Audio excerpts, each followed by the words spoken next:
To all the children, the staff, parents, guests and dignitaries, and all fellow Indians living in India and abroad. We wish you all a very happy Independence Day. And I believe that this Independence Day would not just mark a moment of celebration, but it would lay the path for a better future for every Indian living in every corner of India, irrespective of caste, creed, religion, ideologies, social or economic status. An India that would give everybody an equitable opportunity to live with dignity, with freedom, with security, with opportunities, to realize their true potential is the India that we would see in the near future. With this prayer, with this wish, I once again congratulate everybody on this momentous occasion of completing 75 years of independence and celebrating the beginning of Amrut Kal, as has been told by the Prime Minister. The next 25 years that are going to follow, leading up to 100 years of independence, is going to be celebrated as Amrut Kal, the immortal time in the history of India. But what does that truly mean is the question that we must ask. Just now a boy spoke and very clearly said, Tyage naike amrutatva manashuhu. By immortality is attained only through selfless sacrifice, not by any other means. So while immortality can be looked at physically when people are free of diseases and they are not facing situations that can lead to their death or mortality, be it mothers, be it children, be it elderly people, be anybody. That is not the Amrutkal we are talking about. That is one aspect of it. A nation that is secure and safe for its women, for the weaker sections of the society, so that they don't face extinction or suffering, that is also an Amrutakal. But that is not all that we are looking at this point in time. The true Amruta, as our scriptures describe, is the immortality that is attained by sacrifice, which is the knowledge of the self. Bodies will perish, bodies will die. And therefore, we can't make a nation immortal by making all the people immortal physically.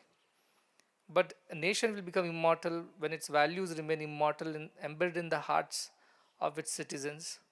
And our greatest value of our nation is our spirituality. And all other values ensue from that spirituality. Kindness, goodness, compassion, patriotism, sacrifice, service, everything else emanates out of that one core value of spirituality. When we feel that we are all one, we experience that spiritual oneness, that is true Amrutakal. And that is what India stood for, and that is what India stands for and will continue to stand for all times to come. Its spiritual heritage, passed on to us by our great sages and seers from the past, and now being propagated by institution of our likes across the country and the world. And it has to be taken forward, as our Narsimurji said, by you people, by you, the youngsters, who have to practice these values and not merely preach. In fact, one of the boys very clearly told, by giving speeches, we are not going to attain anything. But by practicing those values, we will attain everything. While I had thought of saying many things to you today in terms of what we are as Indians and what we stand for and what we should be doing in the future and how we are going to celebrate the Amrutkal, and not just 100 years. 100 years is a very small time frame in the whole lifespan of India, which is thousands of years old.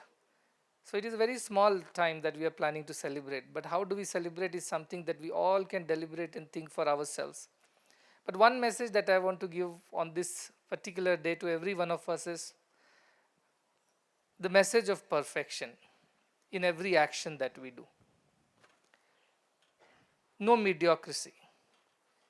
Oftentimes we are satisfied with little achievements and settle down for much lower than our potential.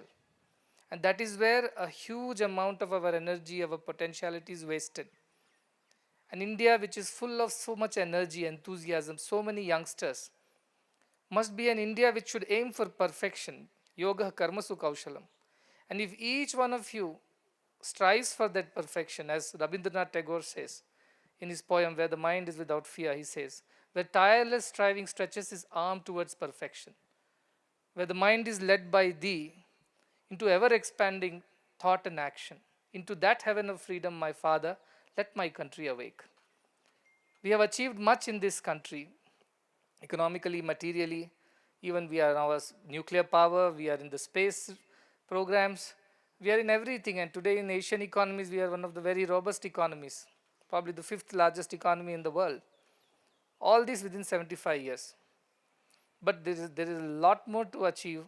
And I feel that if each one of us gives our best in everything that we do, a sweeper sweeps the floor to perfection, a doctor operates on the patient to perfection, a teacher teaches in the classes with perfection, a driver drives on the road with perfection, a singer sings with perfection, a speaker speaks with perfection. In every aspect of our life, if we just do our very best and strive for that perfection, I think as a nation we can achieve much more, both materially and spiritually. What is really not letting us achieve that is our sense of limitedness that we have kind of accepted for ourselves, that this is all we can do and this is enough. Last time we did this and this much is enough this time. This is enough achievement. I think that is something that I do not want our students, staff, our people, or any Indian for that matter to fall into. We must always strive to do better than what we have done before, but we must always aim at that perfection. What is the best way this can be done? Of course, within the circumstances, within the constraints that we may have. So one message that I want everybody to truly take to their heart on this Independence Day is the message of perfection. In everything that we do, let us be perfect. Let us strive for it at least. I'm sure if not today, some point in time. And that is why the university's motto is Yoga Karma Kaushalam. Many people ask me, Kaushalam means excellence. I said, no, excellence is the path, perfection is the goal. You must keep excelling at everything that you do so that one day you attain perfection in everything that you do. And that begins from the smallest and the last and the least person also in the institution. As I said, a gatekeeper who mans the gate must do his job with perfection. With all his sincerity, he should give his very best. So also a cook in the kitchen, so also sweeper, teacher, doctor, lawyer, whoever is working in whichever field, if every Indian strives for that perfection in their own field, including the field of spirituality, I'm sure this nation will stand tall for all times to come, and all the sacrifices that were made by people to bring this independence to us so that we can have this opportunity to strive for excellence and perfection is ours. And we are not forced to do things which we do not want to do under a foreign rule. This is our privilege, and this comes with the responsibility to keep it up, and not only keep it up, but to grow and evolve from here. So to all the children, the staff, while I wish a very happy Independence Day, and I also look forward to doing much more together for the country and the world in every field, especially nutrition, education, and healthcare that we have thought of as very important areas of social service. But more importantly, I want you to progress individually, and individual progress will lead to collective societal progress, and societal progress will lead to national progress. And therefore, the ball starts rolling with each one of you, not at the top, but right at the bottom. And therefore, each one of you must strive for excellence and ultimately achieve perfection in everything that you do. And if you do not know how to do, learn from those who know. And keep pushing yourself to achieve greater heights every day, in everything. This is all, if we all do individually, I'm sure our nation has much to achieve. Let us not slip into mediocrity. Let us not settle for the lesser. Let us always aim for the high. Aim high, soar high. Low aim is crime, that is what I say. You should not think of anything low. And that begins with little things that we do. You brush your teeth, do it well. Don't do just, you don't even know when you wake up, the brush is in your mouth or your neighbor's mouth. So sleepy. If you don't do it well, do it well. Let your breath smell fresh. Perfection begins there. Let your clothes be neat. Perfection begins there. Your gait be good. Perfection begins there. You maintain and manage your affairs every day with that kind of detailing and perfection, I think that's where our nation can become great. And same thing when it applies to spirituality. You apply it to spirituality, even spiritually you will be perfect. So this is the only message that I want to convey on this day. I hope it has gone deep into your mind. ಅರ್ಥ ಆಯ್ತಾ ನಾನೇನು ಹೇಳಿದೆ? ಏನು ಮಾಡಿದರೂ ಕೂಡ ನಾವು ಪರ್ಫೆಕ್ಟಾಗಿ ಮಾಡಬೇಕು, ಅದಕ್ಕೋಸ್ಕರ ನಾವು ಪ್ರಯತ್ನ ಮಾಡಬೇಕು. ಸುಮ್ಮನೆ ಯಾವುದೋ ಅಗಜಬಿಜಿ ಮಾಡಿ ನಾವು ಮ್ಯಾನೇಜ್ ಮಾಡ್ತೀವಿ, ಆ ಮ್ಯಾನೇಜ್ ಮಾಡಿರ್ತೀವಿ ಅಂತ ಆ ಬುದ್ಧಿ ಇರಬಾರ್ದು ನಮಗೆ. ಹೇಗೋ ಹಾಗೋ ಮ್ಯಾನೇಜ್ ಮಾಡ್ತೀವಲ್ಲ, ಯಾರಿಗೂ ಗೊತ್ತಾಗೋದಿಲ್ಲ, ಯಾರಿಗೂ ಗುರ್ತಾಗೋದಲ್ಲ, ಆದರೆ ಭಗವಂತಗೆ ಗುರ್ತಾಗುತ್ತೆ. ಅವರೆಲ್ಲ ಕಡೆ ಇದ್ದಾನೆ, ಎಲ್ಲರೊಳಗೆ ಇದ್ದಾನೆ, ಅವನು ಗುರ್ತಾಗುತ್ತೆ. I heard when we get to, this is a famous story, lot of stories were told today, so let me tell a story too. It was, I think, Michelangelo, who was a great, he was a man of multiple talents, and he was also a great painter. So up there somewhere on the ceiling of the church chapel, he was painting something with great perfection and detail.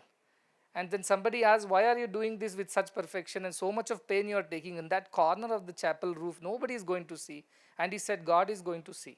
And I'm doing for God. I'm not doing it to get praise for somebody for my work. And if we develop that attitude, I'm doing for God, therefore whatever I do is perfect. So what if somebody sees or does not see? So what if somebody acknowledges or does not acknowledge? For my own satisfaction, for my own joy, I must work. Sarvam atmavasham sukham. Whatever we do out of inspiration, out of passion, for our own joy, that becomes perfect, that gives us true happiness. So let us strive for that, because one thing that is really plaguing this country is mediocrity. And I really do not like it. When I see people, chalta hai attitude is there, I do not like it, because I feel that is how a nation gets destroyed. Chalta hai, British aaya to chalta hai, Portuguese aaya to bhi chalta hai, French aaya to bhi chalta hai. Then when will you get independence? Nahi hai independent to bhi chalta hai, well managed somehow. No, we should not agree to that mediocrity. We must strive for what is right, what is perfect, and each one of us must do that. And I do it every day. I try to learn. Every day I learn something new through somebody. Every day. We were in Sri Lanka, I learned something there too from people, the way they do things, the courtesy, the culture, the way they serve. That is something that I don't see in many places in India and the world. So everywhere we have something to learn from. And please learn every day and grow every day, evolve every day. The next day should be better than the previous day. And it begins with small things in life. Use this opportunity that has come your way to grow this way, which has not been given to so many children across the world, not just India. Make the best use of it, grow well, do well, and as I said, attain that perfection. Ultimately, the perfection of the self will be yours if you strive for this little acts of perfection in everything that you do. Then we will become a perfect nation in every sphere. So with this message, yoga, karmasu, kaushalam. Remember, God expects perfection but tolerates excellence. So I tolerate a lot of excellence, but I do expect perfection at all times. Let us say, Bharat Mata ki Jai! Bharat Mata ki Jai! Bharat Mata ki Jai! Jai Hind.